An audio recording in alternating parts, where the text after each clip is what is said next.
రాజన్న సిరిసిల్ల జిల్లా గంభీరావుపేట మండల కేంద్రంలో ఆర్యవైశ్య సంఘం ఆధ్వర్యంలో అచ్చయ్య గుడిలో ఏర్పాటు చేసిన వినాయక మండపం వద్ద వేద పండితులు సుమలత సుధాకర్ శర్మ నేతృత్వంలో సహస్ర వెయ్యి మోదకాల గణపతి హోమం పూర్ణాహుతి కార్యక్రమం ఆర్యవైశ్యులు భక్తి శ్రద్ధలతో సహస్ర హోమం వినాయకునికి ప్రత్యేక పూజలు ఘనంగా నిర్వహించారు.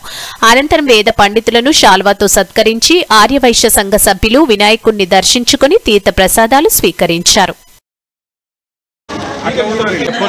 శర్మ గారు వారి ధర్మపత్ని శంకేపల్లి సుమలతా శర్మ గారి ఆధ్వర్యంలో వారి యొక్క గురువుల అనుగ్రహంతో మనందరికీ కూడా సుపరిచితులే వారంతా కొడగళ్ళ నరసింహరామ సిద్ధాంతి గారు వారి అనుగ్రహంతో ఈ రోజున గంభీరావుపేటలో విశ్వవసునామ సంవత్సర ప్రయుక్త భాద్రపద మాస చతుర్థి పర్వకాలం ముగించుకొని 7వ రోజున అష్టగణపతి సహిత సహస్రమోదక లక్ష్మీ గణపతి హోమ కార్యక్రమం విజయవంతంగా పూర్తి చేసుకున్నాము.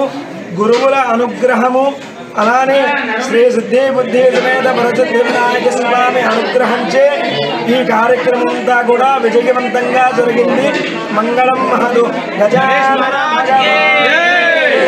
భాగంగా ఈరోజు సప్తమ దివసే 7వ రోజున విశేషంగా వినాయకుని సహస్రమోదక హవనం జరిగాలి. ఈ యొక్క హవనంతో లోక కళ్యాణార్థం నిర్వహించాము.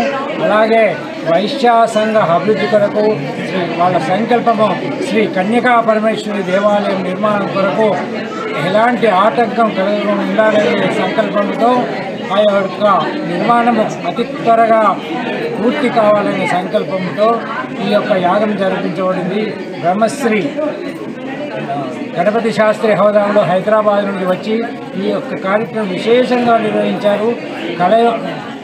నభూతో నభవిష్యకరణ విధంగా మన శ్రీ అచ్చయ్య దేవాలయం పవిత్రమైనది. అలాగే ఈ నవరాత్రుల విశేషంగా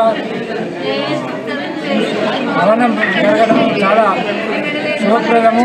కావున అందరూ ఆయురారోగ్య ఐశ్వర్యాలతో అభివృద్ధి చెందాలని గంభీరావుపేట గ్రామము ఇంకా విరాజిల్లాలని కోరుతూ శ్రీ వినాయకునికి నమస్కారం చేస్తూ మిగతా వైశ్య సంఘ ప్రముఖులందరికీ కూడా నమస్సుమాంజలి తెలియజేస్తూ శ్రీ గురువే శ్రీమాన్ మహారాజ్కి